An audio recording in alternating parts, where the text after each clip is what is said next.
today, Anna, we are going to do something very interesting. We are going to solve some positions. You are going to attempt to crack them. And I have selected a few of them. Some easy, some a little tough. So here it's white to move. And let's see how she tackles this one. Okay, let's try to do it. Yeah, this is not your game, but it will be fun anyway to see what should white play. And by the way, guys, please make sure that if you subscribe to Anna's YouTube channel, I think Anna, we actually crossed 600 people on your channel already. So amazing. Thank you so much. So and listening to you explain these positions, I'm sure more and more people are going to subscribe to it, because they would love to learn from you more chess like this. Yeah. Okay, let's try to crack this one. Okay. So once again, we are starting from calculating the material. White is exchange up, but black has a pawn for that. So it's like a slight advantage for white, but not that big. Okay. What are black's threat? Okay, the threat is to take the queen. Also, the rook on e7 is unprotected. So basically that immediately somehow tells you that if you move the queen, be careful because the rook on e7 is hanging. So Anna, I actually learned something important from this. First, you check the material, and second, you try to look at what your opponent is threatening. So it's not like you check first what you want to do. You check what opponent is threatening. Yeah, that's how you usually go ahead. Yeah, it's not like I am inventing something new, but I know that many people do it in different ways. Okay. Some people are starting from the king. They are trying to understand whose king is weaker, because they say, okay, if you give the mate, then who cares about the material and so on. Okay, it's right. But somehow I prefer first to understand the position in general, the material, the threats, and then proceed with the threats and ideas I want to make working. Okay, fantastic. So with the threats, it's clear. We can also see that white's king is a bit weak. There is no pawn on f2, and there is no luft. So there are maybe some problems if black starts to attack. Sure. Now let's think about our possibilities. And as we also mentioned, the first candidate moves we should look for are the captures and checks. Okay. So basically, looking at this position, we see that we can trade the queens. We can play a queen before, rook before. But after these two moves, if we evaluate the position, I think it's just a drawish position, I believe. Sure. Well, white has more chances to crack it, but objectively it's a draw. Right. So what else? It's like already in the worst case, we will just trade the queens and we will not lose. So first thing, the loss is out of the mind. Even if you just exchange the queens, this is going to be a draw, but very few winning chances, especially because the bishop is so well placed on e6. Yeah, it's protected. So for winning this position, you will have to trade one pair of rook. You will have to bring one pawn to g5, then bring your king closer and try to exchange your second rook for a bishop and the pawn, and then hope for a winning pawn endgame. But it's like you have to do 1 million things. Yeah. I mean, there are some ideas. If we speak about the ideas, white has more ideas in this endgame, but if black plays accurately, more or less, then of course they will hold it. Yeah, sure. Okay, so we are not exchanging the queens. What else can we do? What's the next What thing else on your can mind? we do? The next two moves, which are in my mind, are rook g6 and rook e8. Okay, both checks. Let's start from a worse one. which is rook g6. It's also a sacrifice, so it's more direct, easier to calculate. We see that if f takes g6, then there is a mate on g7, so this is not a good option. But if black plays h takes g6, I don't... okay, I see how to proceed here. We have this trick with rook e8. Okay. This trick is a very popular one because it's a deflecting trick. Okay. If black takes the rook, then we take the queen. All right. And if you go to the starting position, we had this trick also in the, on move 1. We could also try to play rook e8. And once again, if black takes, we take the queen. Right. What is nice for us. Yeah, yeah.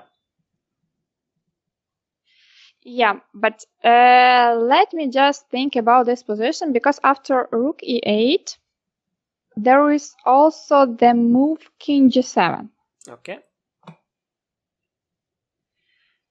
So why did you give up this variation, like takes and rook e8? Not like I gave up, but I'm just pointing the possibilities. Okay. Because, okay, if we go to this line, rook g6, 8 takes g6, sometimes you have to compare the lines. Because maybe we pointed two moves, rook g6 and rook e8. So we took a little bit a look on rook g6, but maybe rook e8 immediately is winning. So why to calculate 100 moves after rook g6? So first, in the beginning, try to compare the lines and then go deeper. Of course, if you have like 10 possibilities, then it's difficult, to go through all of them.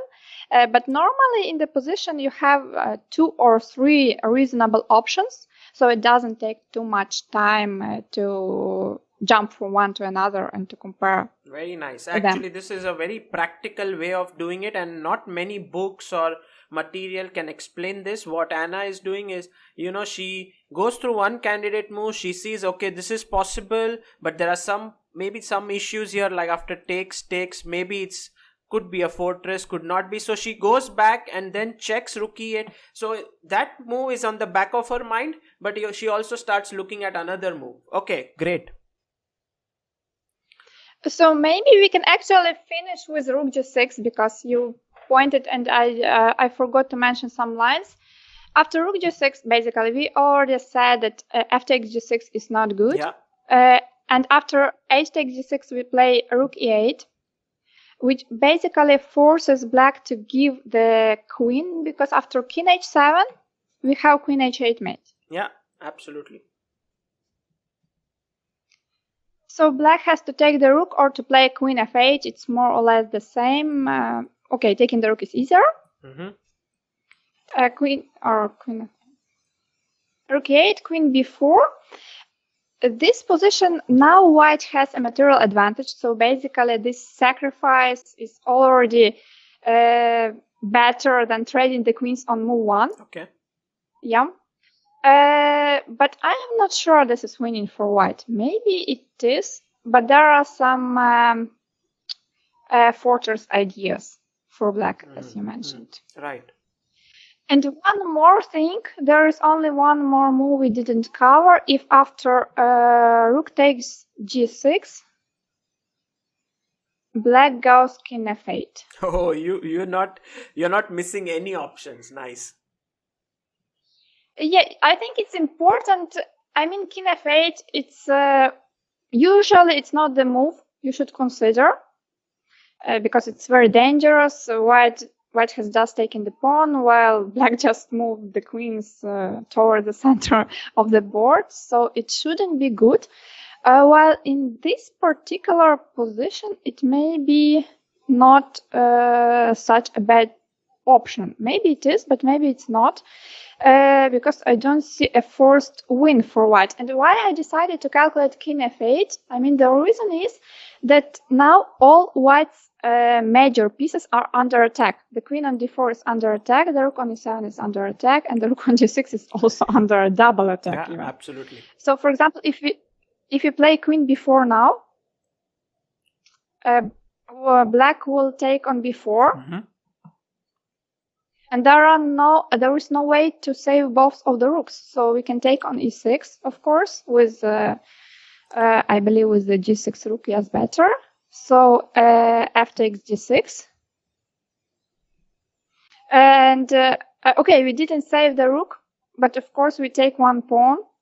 Which one? What is good, and I believe, yeah, this is a good question.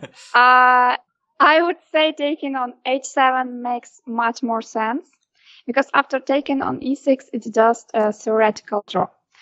Why it's important to take the h7 pawn? Yeah. I mean, comparing, it's in both cases, it's 2 versus 1, right? Yes. But when we take on h7, our g2 pawn and h2 pawn, there are two connected post pawns, and they are much more dangerous when they don't have an opponent on h7. So would you say that this is a winning position for white, or would you call this as maybe a draw? How would you assess it? I think it's closer to winning. Okay. Maybe it's just winning. Yeah. And if you take on e6, on the previous move, it's a dead draw. This is a dead draw. Yeah. So no questions. 1 versus 2 is a dead draw. So taking on h7 is much better. So in that sense, I think king f8 is not such a great move. Yeah. So basically, we have checked all the possible options for black, and after rook takes g6, the best option for black is 8 takes g6, and then sacrifice the queen and hope for a fortress idea. Right. So once again, rook takes g6, Sorry. 8 takes g6, rook e8, take, and that's it. I am not sure it's winning, but we can already see that this move is better than queen b4 on the first move, so we will not go to queen b4, and we will not spend more time on that move. Okay. But there was one more move which we pointed, and that was rook e8 on the first move. So this is a very cute option. This idea is seen quite often in the game of chess. Mm-hmm. It's we are distracting the rook from b8. So once again, black cannot take rook e8. Queen f8 makes no sense on the first move, because we will just take the queen and we keep the rook on f6. We didn't sacrifice it. There is some difference, very important ones. So basically it's queen versus bishop, which will be totally winning for white. Absolutely, yeah. So basically the only move after rook e8 is to play king g7. And now we think. Now it's not so easy, because there are so many options, to be honest, that I'm a bit lost. Okay. So that's interesting. We have Anna who's slightly lost, but what I'm interested is, how is she thinking right now? What's going on in her head? Yeah, the first thing and the first important point is that the king went to g7, and it's staying under the discovered check. If we move the rook, it will be the check. I mean, if we move the rook from f6. Yeah. But the only possible options to move the rook is to move it to f7 or g6, because if we move it on any other place, then queen d4 from black side will come with a check. Right. And it's not good for us. Absolutely. So there are two moves we should consider. Once again, rook f7 and rook g6. So if we take rook f7, what's happening? For example, let's start just some options. King takes f7. Do we have anything after that? I'm not sure. I don't think so. Yeah, doesn't work. I don't see Okay. it. Doesn't work. If we take on g6, king takes g6 is forced, the only move. And once again, what can we see? Okay, there is the check on d3. But I believe it's the only check. And to be honest, I'm not sure. Okay, king f6 or bishop f5. Black has plenty of possibility, but king f6 And I don't know how to continue. Okay, we can play queen f3 or queen f1. Yeah, there are some options after. But let's go back. Just to make clear, rook g6, king d6, queen d3. Yeah, and as in the chat we have someone Scale Tail who says true honor to meet Anna, even as a beginner, getting a lot to learn from this. More power to you. You know, many times Thank you so much. when we have such a prolific guest on our show, many of the people who are just beginning to play chess, they are of course very interested because they get to know about a world class player. But when the chess begins, they are like, okay, now that's over. Like, we cannot learn anymore because the calculation goes really quick. But you are so patient and you're breaking down the moves one by one. Where does this patience come from? I mean, how do you do that?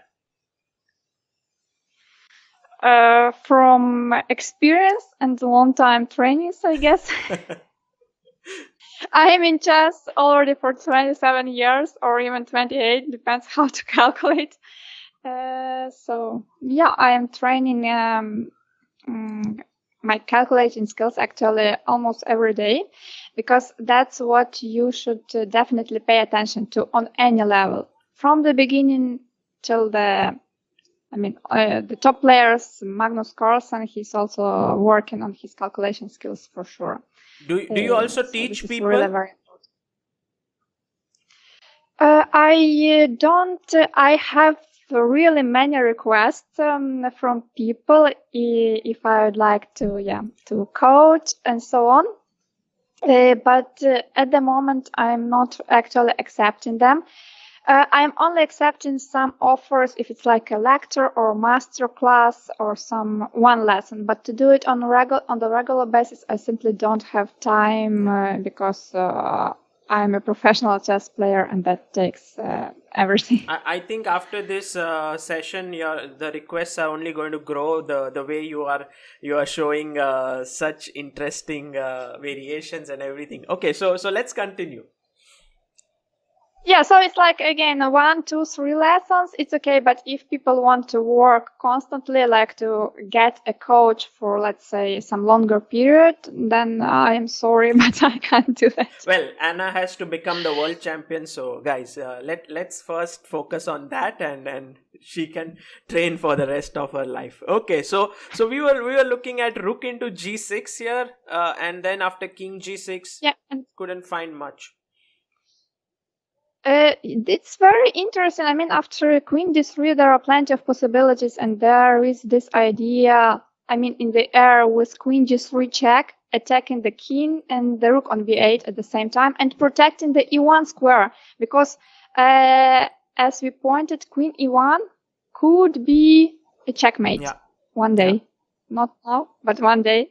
This can be an idea. So, for example, some line like, I was thinking quickly, like king f6, queen f3, and if the king goes back to the g file, then there is this check on g3.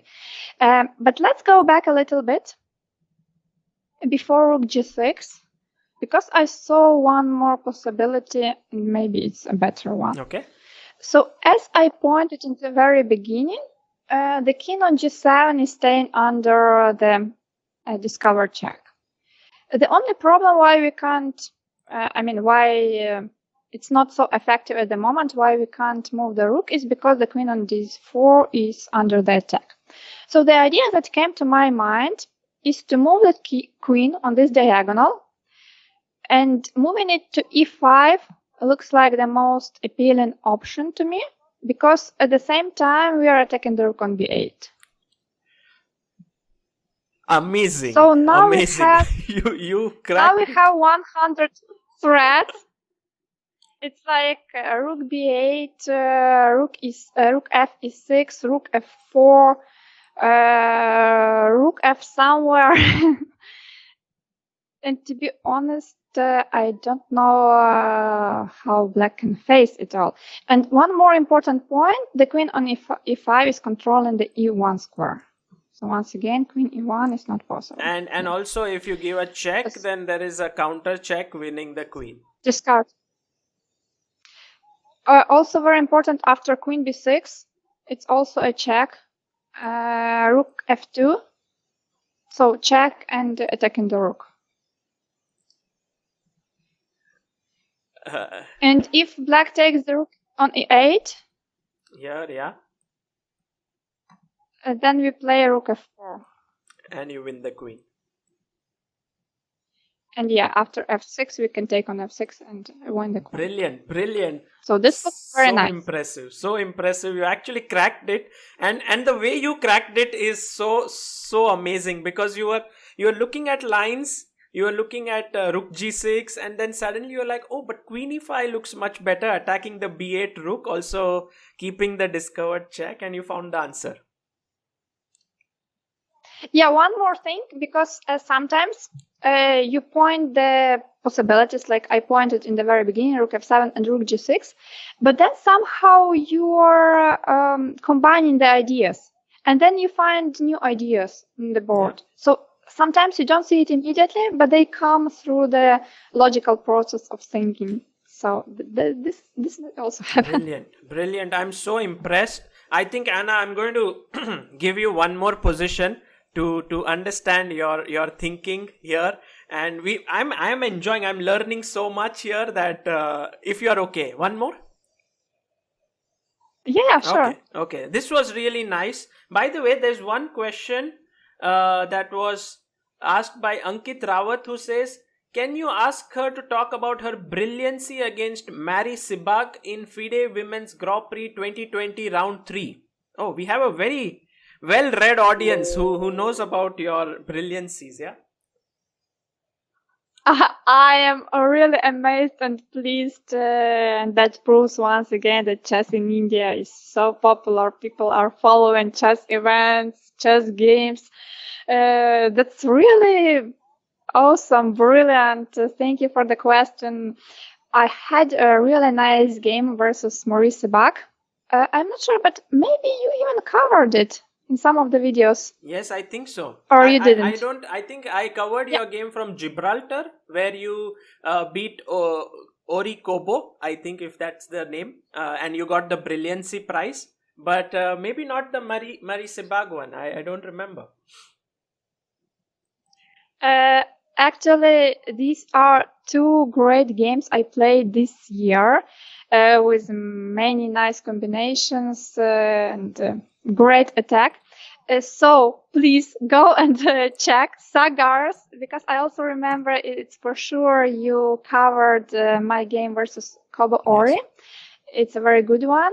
And the game with Maurice Sebag, I commentated it for ChessBase magazine. So if Sagar didn't cover it, you may still find it with my annotations in ChessBase magazine. Fantastic. Yes, we are not going to look at it here. I just got the game from Mega Database. I'm too tempted to have a look at it, but it might take us quite some time to go through it. Is there any particular moment you found that it was really nice in this Sebag game? It started very soon. I think, on move 7, I played h4 and I started my attack. I mean, we can just quickly go through it. Yeah, It's the opening line. And here I started the attack, knight g5 and h4. Is to protect the knight on g5 and then to play knight d5, eliminate the knight from f6, to play queen h5 later on. I have seen this game. I have definitely seen it. Okay, takes. B5? Yeah, b5, bishop b3 to keep the bishop on this diagonal. d6, very important move. Sacrificing the pawn, but to keep the bishop and to win some tempos. So bishop d5, rook b8, queen finally comes to h5. Brilliant attack, okay. By the way, can you stop here after queen h5? There was a very cute threat. The queen on h5, it's not only the attack of f7 pawn, but the idea is to play queen g6 and to mate. So let's say if your opponent is careless and plays bishop b7, of course you can win this pawn, but much better would be to move in here. Yeah, you can even put queen e7, which is a logical move. Sure. To defend the f7 pawn. Yeah, but then we play queen g6. Brilliant. Yes, and there is no defense. If black takes on g5, we take back with the pawn, opening the file for the rook. And then once again, there is no defense. Too good, too good. Yeah, that's why Marie played queen f6, both protecting the pawn and not allowing queen g6. So I played c3. And it's not so important. Yeah, like if you check here, it's okay. You can give up the rook. Yes, I give up the rook, and I will have the same idea which I actually made in the game. Okay. I play knight e4, but you will see the same idea in the game. Knight e4. Marie played bishop b7, knight e4, queen e7, and bishop g5. Ooh, oh, wow. First the knight on g5, then the bishop. Amazing, amazing. So it's the same if black takes on g5, and then there is the mate on the h file. If black moves the queen to e8, because it's the only place so that not to give it, then knight f6. Let's say g takes f6, queen g6 check, king h8, very nice. Bishop f6. Too good, too good. So if black took the rook first, it would be the same. Wow. So okay, so in the game, she gave a check and she took on d5 here. Yeah, she decided to take this bishop, but it's like already I took the queen, and then it was a huge material advantage. Wow. I took the she knight has on only c2. one piece for a queen, but what a scintillating game! Like in just 19 moves, you beat a world class player like Marisa Bag is a fantastic chess player, and it all started with h4, and then knight d5. And then d6, bishop d5, queen h5, so many powerful moves, one after the other. And I really loved this knight e4 and bishop g5. What a game. What a game. Too good. Yeah, very cute one. Fantastic. Guys, this is just too good. I think you should definitely check out this Kobo Ori game, because that one was also phenomenal. And both the games in the same year, in 2020. Sure, yes. Great. Okay, so coming back, Anna, time to test you. Now I actually feel like this one is going to be great, because I want to see how you, more than you getting the answer, I want to understand your thought process. So this is the position, and white played the move bishop into c4. What do you think about this move? Do you think it's a good move? Do you think it's a bad move? How do you navigate through this? Black to play. But maybe we flip the board. Okay. Because I think it's more convenient. Yeah, let's for flip everyone to understand. Okay.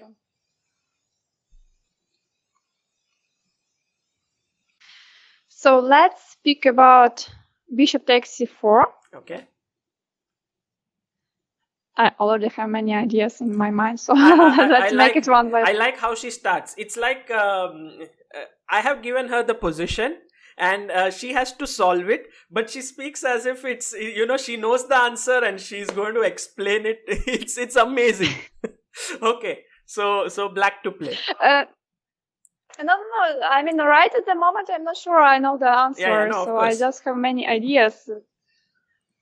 So basically, white took the pawn on c4, and if that was for free, it could be a good move. But there are some problems with this bishop on c4. Because if we take if we take the knight on e5, and if we take the knight on c3, the bishop on c4 will be undefended. Yeah, something like this. So just some random, something like this. So there was a small problem. Another thing that concerns me a bit is what do white play after f6, attacking both of the pieces. I started in a bit different way this time, because calculating the material, I think it came from the opening, so I was following the game. And I already realized that black took the pawn on c4 while white just recaptured, so it's clear that it's equal at the moment. While speaking about the threats, there are too many threats. Can you just put the position after bishop c4? So we can see like queen b3 may be the threat, queen f3 may be the threat, but queen b3 looks more challenging because it's not only attacking the knight on d5, but attacking the pawn on b7. So perhaps this is like a huge threat even. Right. Yes, so speaking about bishop c4, there is this drawback that the bishop is a bit undefended, maybe a bit undefended, and f6 is also the move that is interesting. Of course, we can play, if you don't find something very concrete, we can think about castling because it's just the opening stage and we have to develop the pieces, so castling also makes sense. Yeah. But first of all, we calculate captures and some direct options. Okay. So let's go one by one. I don't know from what to start. Maybe, okay, we started with bishop e5. Let's go with it. Okay. Bishop takes e5. Now white's possibilities. They can take on d5 with a bishop with a knight. But it looks like taking the bishop on e5 is like the most logical option first. Okay. So knight takes c3. Now, as we mentioned, b takes c3 is not possible because of bishop c4. Yeah. So white has to take the queen. One more important point, b takes c3, bishop c4. You also have to pay attention to the moves like queen a4 because maybe it's winning the piece, but not this time because we have b5. Nice. Yes. Guys, look at the attention to detail. Yeah, like every little thing is being taken care of. Okay, so knight c3, queen d8. Queen d8 is forced. King takes d8. And now once again, if b takes c3, then a bishop takes c4, winning the piece. If we go back a little bit, we realize that after queen d8, king d8, bishop e6 from white's side is logical, so that if f takes e6, then b takes e3, and white is okay. Yeah. But there may be some problem with knight e4. You mean here? Okay. After bishop e6, okay. Yeah, attacking both of the bishops. It's very dangerous for black because look at this development.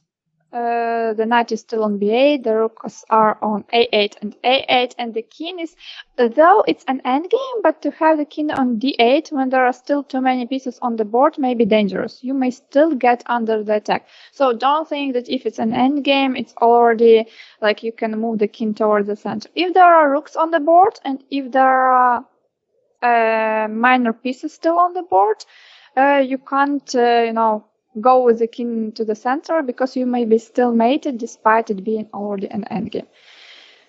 So, looking at this position, we may already see that some moves like a rook d1, I believe rook d1 is the best move. I didn't want to castle because after castling, the pawn on f2 will be hanging. Yeah.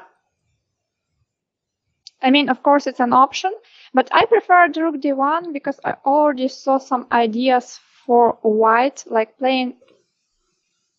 Let's try to fix it. Yeah, we are back on air. I'm sorry for that. Anna, so let's continue. I think there was guys. So we stopped. You can refresh the stream in case you can't see it, but everything is okay now. So yeah, let's go. Yeah, so we stopped after rook d1, king e8. Yeah. And I saw the idea of playing bishop d5, attacking the knight and hitting on the pawn on b7. Very nice. So in case black plays knight takes g5, we take on b7, later on we take the rook. I don't believe that black will be even able to trap the bishop on a8 because it's very difficult to do so. True. So that's why I believe all this line is not that great for black. The way we could try to improve it is on move first. Okay. So what else comes to the mind? The other possibility is to do it in a different way. First, to start with knight takes c3. Okay. Let's take a look at this move. B takes c3. Now, of course, if we take the bishop on c4, then white will just recapture. But maybe not just recapture. Because after this recapture, we have one more move, and the important one, which is queen d5. Okay. Hitting on both pieces, also keeping an eye on g2 pawn, but pieces are more important. So basically, we are attacking the knight on c4 and the bishop on g5. Yeah. And what can I say about this position? It's still not the end. Mm-hmm. Because first of all, there is once again the check on a4, b5, and there are maybe still some tricks with queen b4, like trying to mate. Yeah, not. But we don't take the knight, we take the bishop. Yeah, or maybe even knight and c6 should be winning here, or no? You prefer to make things in a more complicated way, yes? No, I was just thinking, but yeah, queen g5 also wins, absolutely. I just thought of taking the piece and forget about it because being a piece up is absolutely good. Absolutely, it's a success. Well, after queen d5, there are also some other options like queen f3. Very nice. Okay. And I believe in this position it's important to take knight, not the bishop, because if we take the bishop, white takes on b7, and I don't see the way how to defend the rook. Yeah. While if we take the knight first, instead of taking the bishop, and white still takes the pawn,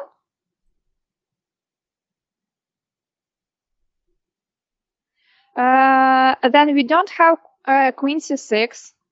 It's important. We don't have queen c6 because queen c8 comes with the mate. Nice. So we can't do it. But we may think about taking on c3 with a check. And if I had this in the game, I would already stop my calculation here because king e2 is the only move. And in the worst case, black just repeats. But I believe that even if we castle and white takes on a8, the queen will go a little bit too far. And we have many of the attacking options. Also, we could first... for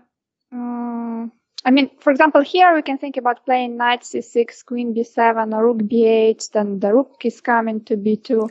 Looks very dangerous for white. Yeah, fantastic. You see how Anna is going step by step, but when she wants to accelerate her calculation, she can also speed up. So, she saw all these things very quickly, and you're absolutely right. Taking this is so dangerous, and actually castles and black should be winning here. Yeah. Yeah, but also one more important point. If you have a draw in your line calculations, please mark it somehow. Because you may forget about it and then forget about the line, especially if there are too many options, too many moves. But if you mark that at least you had the draw, you can try to go there and then try to search for something more. because sometimes you don't calculate like 20 moves ahead. I'm experienced player, so I believed I would find something there. But for less experienced players, they may not be sure. While, okay, if you're comparing the lines and you know that, okay, at least I'll have the draw there, and you see that the king is on the center. So if you don't see it immediately, just point that at least you will have a draw, and you may try to get to this position and then try to find some better solutions.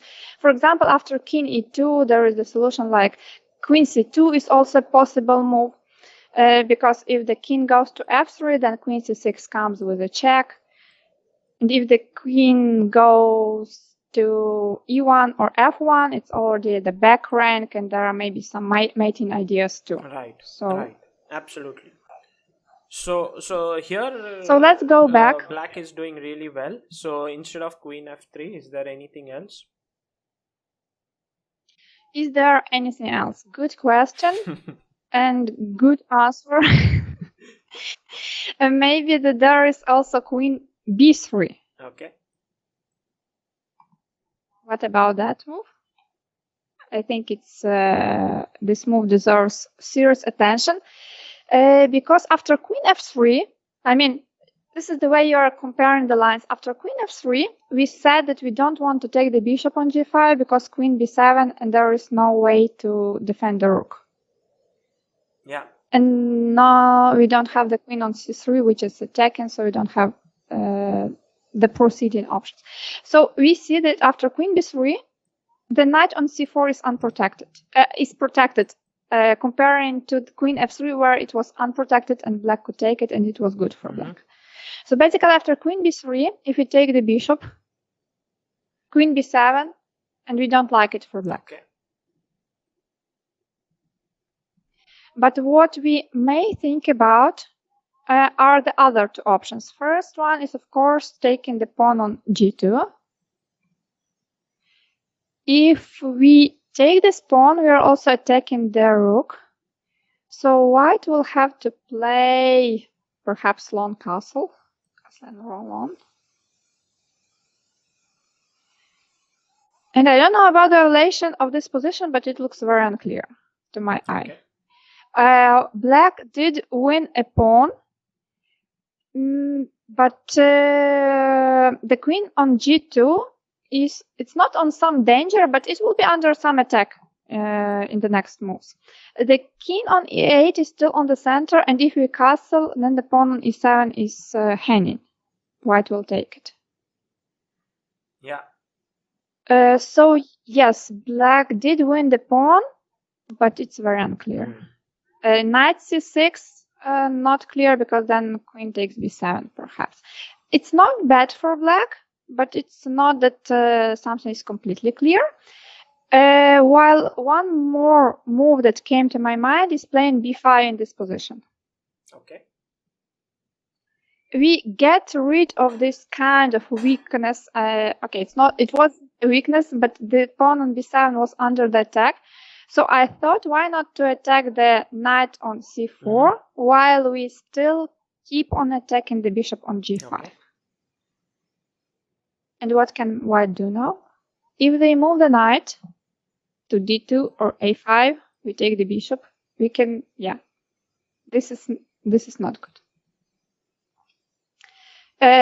So e4 doesn't work because at least queen takes c4. So perhaps more or less the only move is playing knight e5. Queen on d5 is under the attack now. So taking on g2, I don't believe it's so great because once again there is castling. Moreover, the pawn on b5 is also hanging. I'm not sure about this line. But after knight e5, there was one more idea. To trade the queens and to play f6.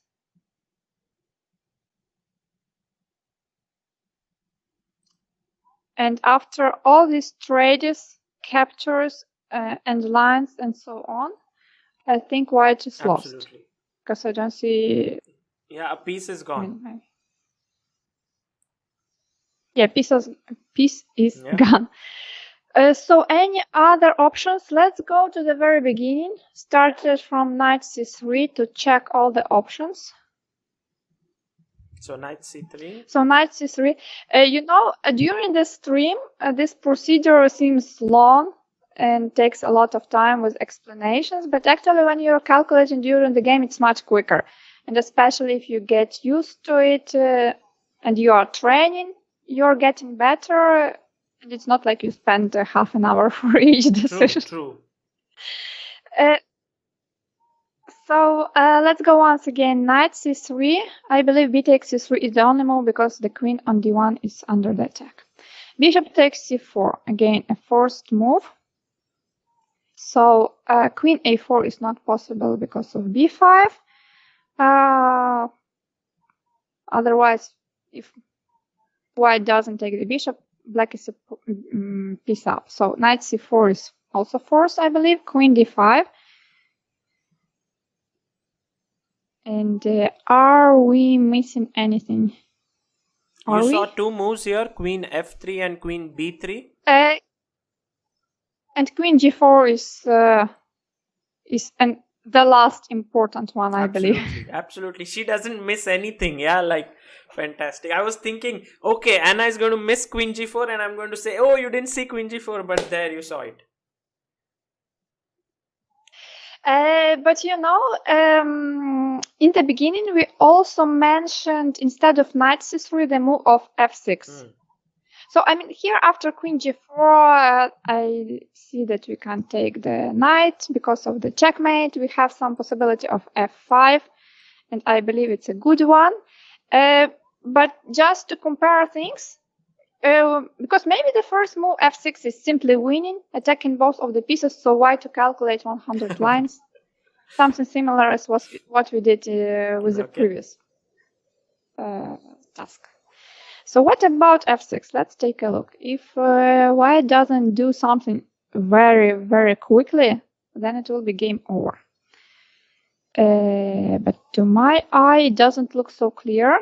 For example, after queen b3, attacking the knight and attacking the pawn, and this was white's threat, as we mentioned. Absolutely. So yeah, if black takes on e5 or g5, white takes on d5, keeping 100 threats, and all black's position is so much damaged after one move that I can't believe my eyes. Yeah. So this is not good.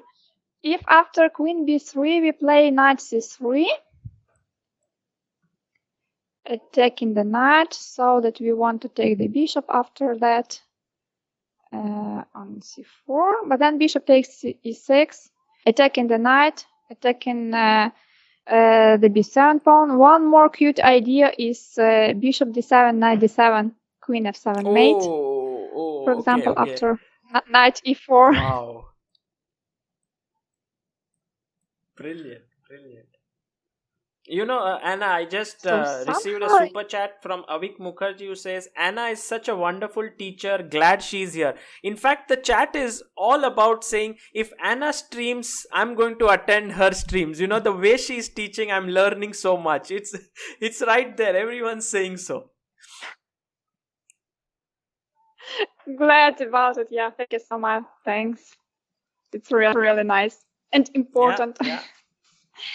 To know, because for me, some people make streams for fun, which is of course also great. We need more positive emotions, while I think I can really explain some things I can do myself, the things I understand myself, and people can learn from it. So if you really learn from it, I already got lots of positive feedbacks from my Twitch streams, because people say, "Oh, we really like the way you are explaining the things," and I'm thankful to all of you, because that makes me realize that people like it, that they understand that I am explaining it in the way that they don't lose the thread, that they actually keep on going, keep on understanding what's going on. They kind of understand why this move, why not that move, what was the idea, and so on. So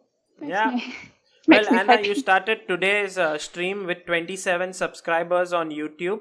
You are now up to 828 subscribers. So I'm actually waiting for the day when you will start streaming, because those 800 people are surely going to be there, to learn from you. And it would be amazing, guys. This is one position which Anna will finish, and then I'm going to give her one last position where she will solve it, not like trying to teach you guys, but she will solve it like at her speed in which she thinks at the game. So this is one last. So until then, let's try to get it up to 1000 as we had decided before the stream began, like at the start of the stream. So okay. Good, great. So back to Yes. the position. Yes, we are here. I feel f6 has serious drawbacks, and this queen b3 is so annoying. I don't see what we can do after that. That's why I really prefer the first line. I mean, the line we checked before, which starts with knight takes c3, b takes c3, bishop c4, knight c4, queen d5, and we are here. And the last, not the least, interesting move which we mentioned was queen g4, protecting the bishop on g5, and not allowing black to take the knight on c4. So what black can do now? Black can just develop something like castle or knight c6 and keep the threat of attacking the knight on c4. Both moves are okay. Yeah. And I believe black is at least no worse. Perhaps they are better. But can we try to look for something better? And the move I mentioned before was the move f5, attacking the queen and attacking the knight. But just a second, do we have anything better than f5?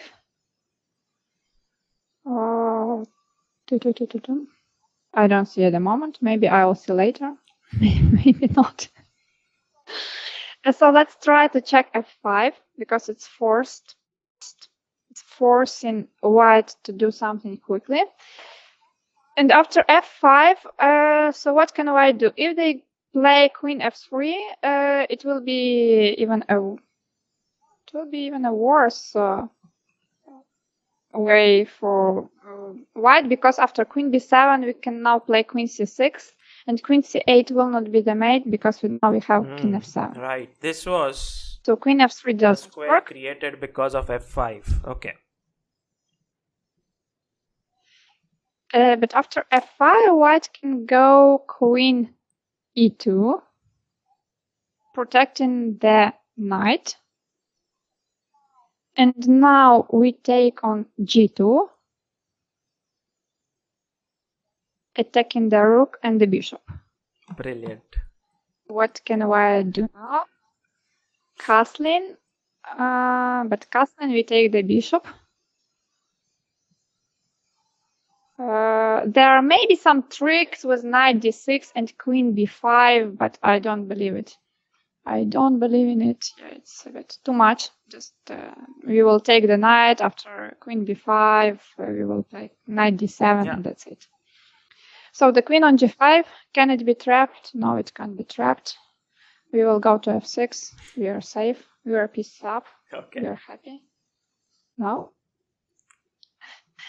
No, did I miss you anything? solved it perfectly. You saw all the lines. Brilliant work. You saw everything. And queen g4, f5 is a very nice move. Even f6 wins here, but f5 is just more clinical and more precise way to win.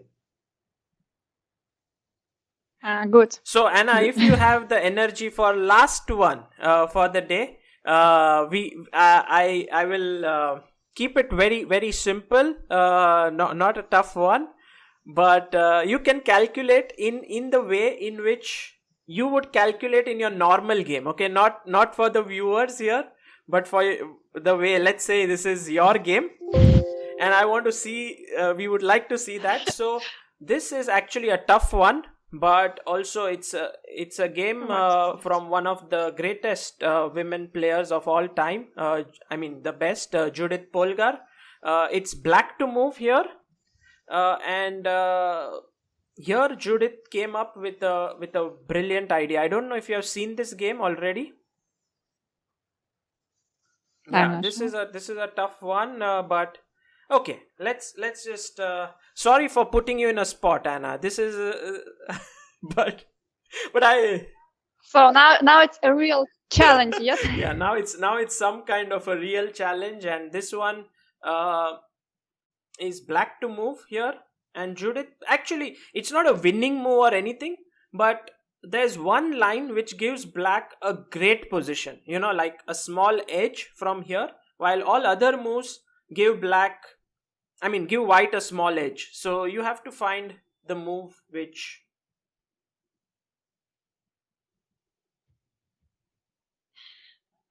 Okay, white is a Sarang Wankede says, I have become a fan of Anna. Your simplicity in explaining each and everything has won my heart. Well, there are a lot of people who have enjoyed this entire explanation that Anna has done here, and it's been a pleasure. But now I'm just making her life a little bit tougher here by giving her this position. So, guys, if you accept a challenge from Sagar, be sure he will prepare something very tough for you. No, actually, the previous...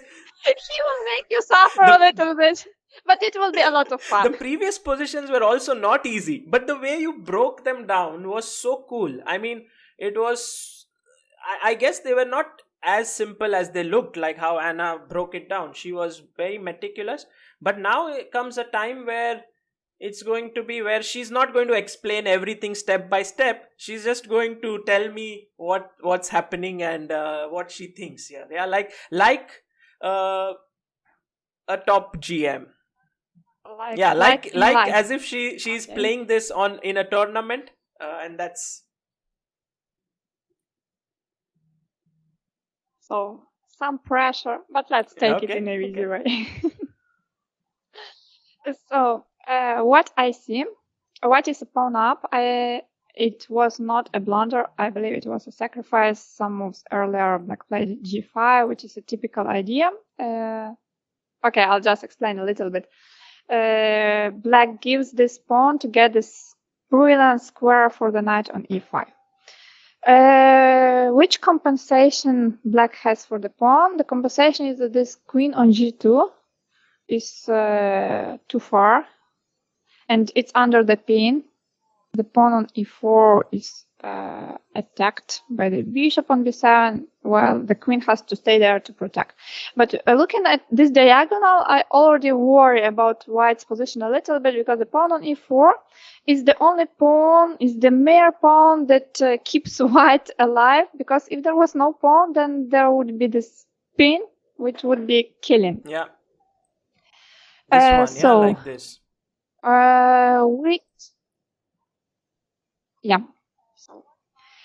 What are the logical moves for black? There may be some general moves like bishop g7, rook c8, or queen c7, trying to improve the position. But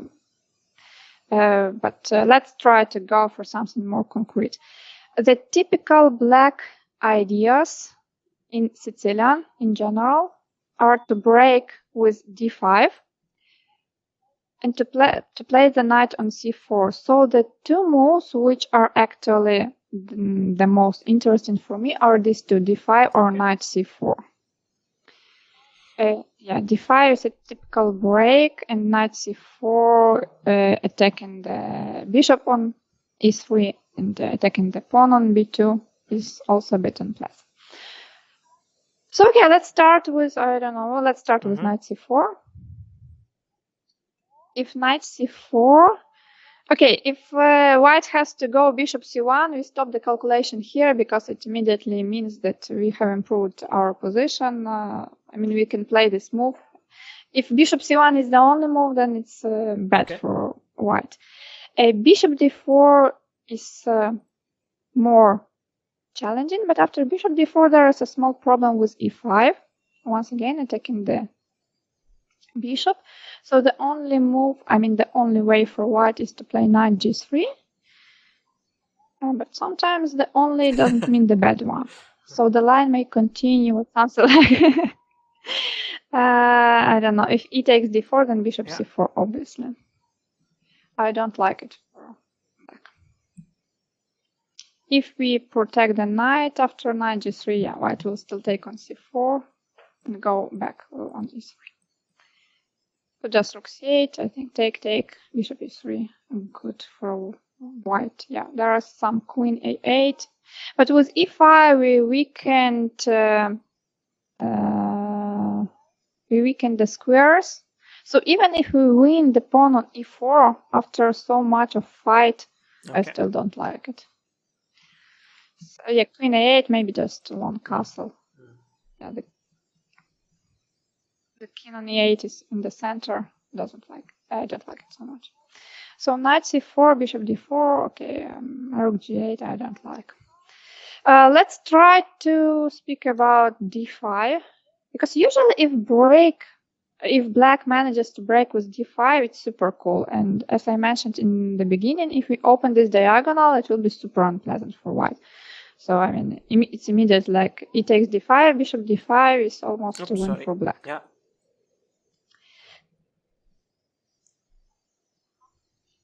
So after d5, white can try to castle, because this will be the contra pin. Now d takes e4 is not possible. While after castling, queen c7. Let's say I like this move I like this move and this position for black in general. I think it should improve. So after d5, are we missing anything? Because d5, if this breakout works, I mean, for example, bishop d4, there is some pin. But after bishop d4, we may simply play bishop g7, keeping all our threats. I mean, we may continue the calculation, but sometimes I believe this position is more about strategy rather than calculation, because I don't see the way to break it immediately. So once again, d5 is a typical break. This is the first thing you have to calculate, and the first thing you have to fear when you are on white side. So after d5, what else? After d5, knight c5. Maybe the move. Attacking the bishop, protecting the pawn e4. And this one is a bit unpleasant, because if it continues bishop c6, then knight d4 is coming. Yes, we already mentioned that this bishop is dangerous, so if white trades it, it will be good for white. So what to do after knight d4? We may think about taking on e4, knight c6. If we take on c6, then queen e4, so there is some check on f3, but still I don't like it. On the previous move, instead of knight c6, if we play knight f3, then queen takes f3, e takes f3, knight d8. And okay, we want the pawn, but this pawn on f3 is weak. Also, the pawn on a7 will be captured. No, this is better for black. Let's do that. So after d5, there is some problem with knight c5. Guys, this is a complex position. So really, Anna is working really hard for this one because so many things happening here.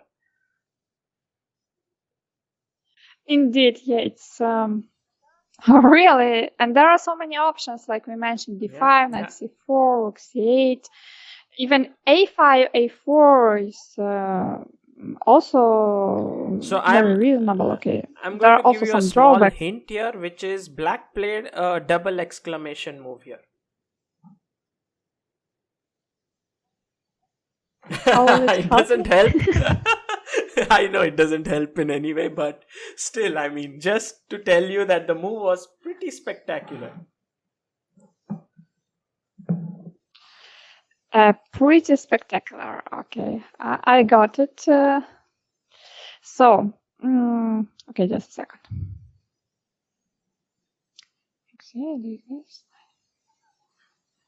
Okay, it actually helped, perhaps. Perhaps Okay. it Let me helped, tell me, what are you thinking? but still not till the end. I started thinking about knight Yeah, f5. Keep having the ideas on this diagonal, but after g takes f5, e takes f5, knight g3. It's not working out, yeah? We gave the... Yeah, okay. It's not working, yes. And with the same idea, I came to knight d5. So this may be really spectacular, because after e takes d5, bishop d5, if the queen, the only queen move to defend the rook is queen g1, but then the problem is with knight f3 fork. So basically, e takes d5 is not possible. On the other hand, usually, such moves are not working. Because... Why? Because usually white can just move the bishop, while the knight on d5 will be under the attack as bishop d2 or bishop d4, I believe, are the most logical ones. Then black doesn't know, and there is no way to proceed. And this knight d5, okay, it's very beautiful. Yeah, but you're absolutely right. You're absolutely right that here knight d5 looks good. Taking it is bad, but after bishop d2, white is just better. Yeah. I thought about like something knight d5, bishop d2, knight c4, some proceeding, but then white can take the knight on d4, on d5, because the knight went to c4 and it's not coming to f3 anymore. So what else? What else? Not an easy one. Not at all. Not at all. Yeah, there are some ideas with h5, like trying to eliminate some pieces. For example, after g4 takes h5. It may work, yeah, because at the very least I can take back the pawn on h5, or in the best case I can play knight f5, perhaps. Attacking the bishop, and then, yeah, and if bishop d2, then knight h4 is coming, so perhaps bishop f2 is better. But after bishop f2, then rook h5, and it looks like black is getting some initiative. Absolutely. They are placing the pieces actively, and yeah, not bad. But after h5, the problem was with g5 takes h6. And then I'm not so sure. Here there is a very important move for black. Here? Here, oh god. Okay, rook g8, h7. So this is not a very important one. Bishop h6. Trading the bishops, we don't win so much. Moving the knight to f5 doesn't. Does it? Okay, knight f5, g takes f5, queen h4 idea. But bishop f2 shouldn't be enough. Queen e4, queen takes e4, bishop e4. Something very complicated. Yeah. Even. Maybe just knight g3 could be okay, but knight g3, yes. It looks like to white's favor. Also, knight g6 is possible, trying to bring the knight to h4 and f3. Not bad, yeah. But there's something killer, something very strong. Castle, yeah. Something very strong. Do we have this knight d5 idea now? What about it? Because the difference is that if white plays bishop d2 or bishop d4 after knight d5, then there is queen h4 check. Yeah, absolutely. There are maybe some. So, for example, yeah, and if queen f2, then knight f3 and so on. But after knight d5, white can play, bishop f2, bishop h6, and this diagonal is important.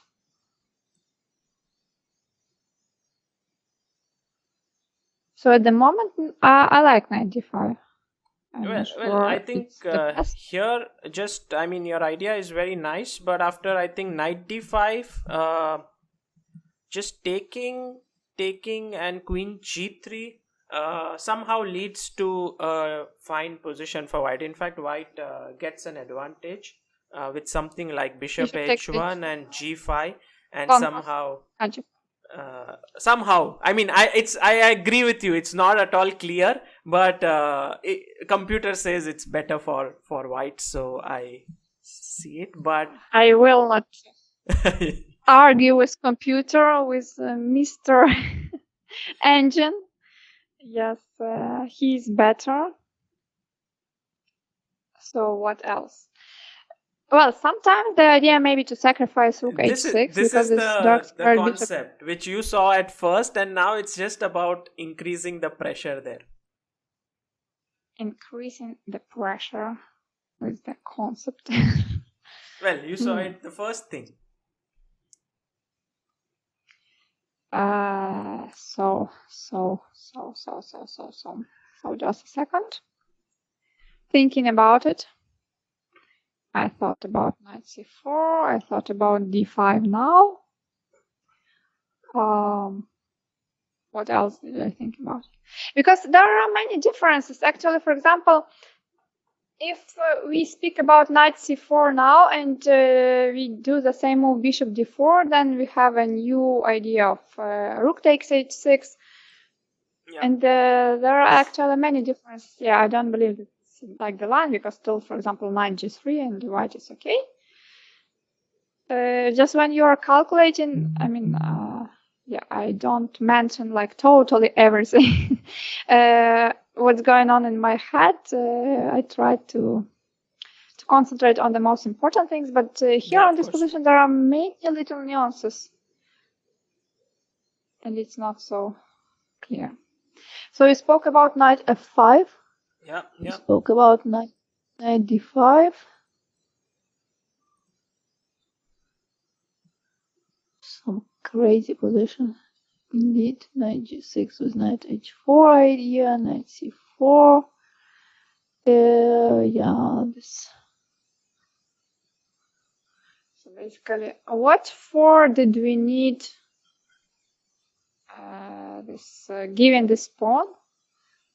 So, okay, f5, but f5 is so committal. G takes f5, knight f5. Well, this is brilliant. Bishop g5, g5. Yeah, absolutely. While bishop f2, then knight h4.